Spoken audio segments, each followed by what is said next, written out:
Bonsoir Karine Girac-Marinier. Bonsoir. Vous êtes directrice du département des dictionnaires et périscolaires aux éditions Larousse. Vous faites partie de ceux qui sélectionnent dans le plus grand secret tous ces nouveaux mots qui font leur entrée dans votre vénérable maison chaque année. Et pour l'édition 2020, vous nous avez concocté un millésime bigarré. On va le voir avec vous. 150 nouveaux mots, parfois un peu déroutants, il faut le dire, comme divulgacher, dédiésélisation, j'y suis arrivée, ou encore emportiérage. Alors peut-être on peut commencer par celui-ci. Emportiérage, qu'est-ce que ça peut bien vouloir dire? Alors c'est l'action en fait de faire tomber un cycliste en ouvrant sa portière sans faire attention. En plafonnage. En plafonnage, voilà. Mais c'est vrai que c'est très dangereux. On voit beaucoup d'accidents comme ça. Et donc nos amis québécois, parce que c'est un mot qui vient du Québec, ont inventé ce joli mot que nous avons fait rentrer au Petit Larousse. Et donc vous le faites entrer parce que c'est suffisamment utilisé, usité autour de nous? Moi je l'ai rarement entendu C'est beaucoup utilisé en fait au Québec. Et en fait le Petit Larousse est un reflet de la langue francophone au sein même de notre France. Mais pas que. Mais pas que. La francophonie a toujours été très importante pour nous. Et on a plus de 2000 mots de la francophonie et des régions au sein du Petit Larousse. Alors, chaque année, le grand jeu, c'est de repérer les anglicismes que vous faites entrer en se demandant s'ils ont vraiment leur place dans notre bonne vieille langue française. Alors, est-ce qu'il y a beaucoup de mots issus de l'anglais cette année? Pas tellement. Non. Je dois dire que ce cru est plutôt très... Les puristes vont être contents. Je pense que les puristes seront contents, oui. Combien à peu près? Je dirais qu'il y a vraiment 3 mots qui sont des anglicismes pour lesquels nous n'avons pas d'équivalent français du tout. Le bore-out, voilà, qui est l'équivalent du burn-out, mais pour des gens qui s'ennuient au travail. C'est un épuisement lié à l'ennui au travail. On a aussi le darknet, qui fait son entrée cette année, et puis la notion de deep learning. Ce sont des mots qui, pour l'instant, n'ont pas d'équivalent français. Ce qui ne veut pas dire que dans les années à venir, nous ne serons pas amenés à rentrer un équivalent français. C'est quoi?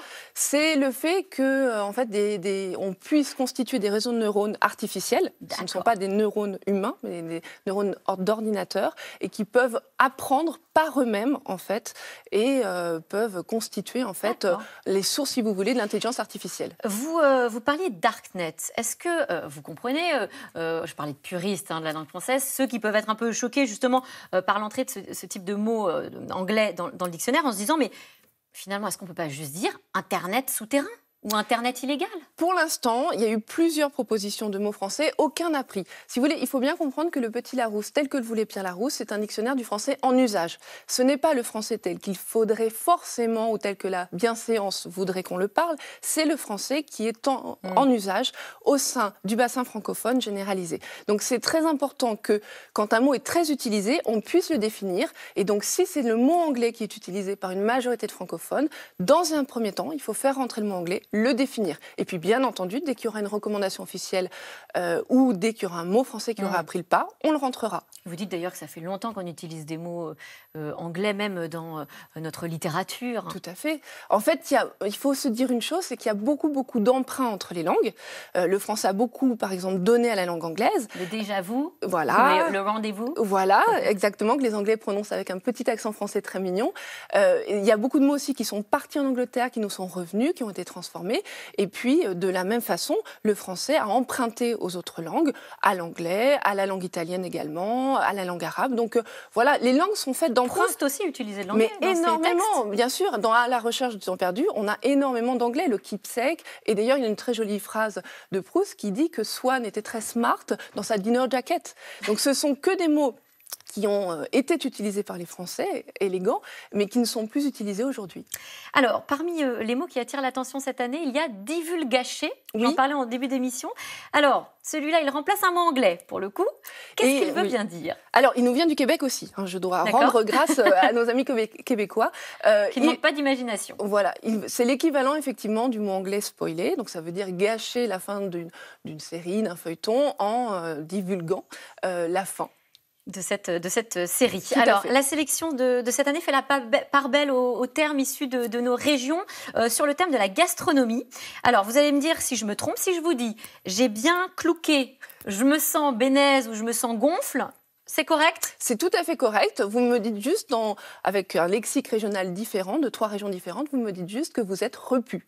et que j'ai bien mangé. Voilà, vous avez bien mangé. Frais. Voilà, c'est ça. Voilà, Bien mangé. Ça vient de quelle région? Alors certains mots viennent. Clouquet. Voilà, Clouquet vient de la région. Attendez que je vous dise. Charentaise, non, de la Bretagne. Bretagne. Clouquet. Bénez vient de la Charente. Et puis Gonfle vient de Lyon. De la région lyonnaise. Très bien. Et les régions sont toutes représentées? Vous avez fait un choix de région particulière également? Non, on n'a pas représenté absolument toutes les régions. C'est difficile. En fonction de ce qui est utilisé aussi. Au sein d'un même millésime. Sur quels critères on se base pour faire entrer tel mot plutôt que tel autre?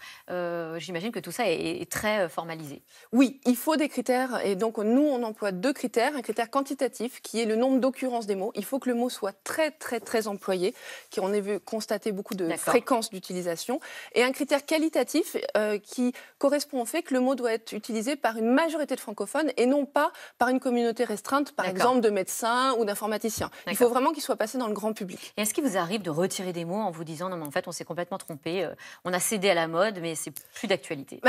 Non, parce qu'en fait, ce qu'on veut absolument éviter... Non, je vous expliquerai un peu plus précisément, mais en fait, on ne veut pas justement céder à la mode. Donc, parfois, on attend, on met les mots dans une sorte de veille, on attend 2-3 ans avant de les faire rentrer pour être sûr qu'ils ne sont pas liés à un effet de mode. Mais alors, ubérisation, comment est-ce qu'on peut être sûr que c'est pas la mode, ça?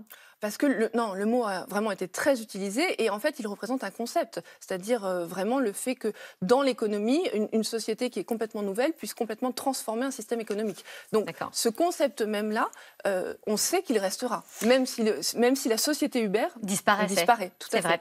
Vrai. Ces nouveaux mots, on le voit, hein, ils vivent avec l'évolution de notre société. Qu'est-ce que ça dit de notre époque, en tout cas sur ces 150 mots que vous avez sélectionnés cette année? Alors, pour cette année, je trouve que ça donne un contraste assez fort. Ça donne un aspect un peu capiteux à ce petit Larousse parce qu'en fait, ça dit à la fois nos inquiétudes et puis nos espoirs avec des fois des actes citoyens ou des démarches citoyennes qui Alors, peuvent... sur les inquiétudes, je vous coupe parce que je donne des exemples. Oui, justement, on a effectivement ces mots comme bore-out, vous nous en parliez, ou survivalisme ou fachosphère.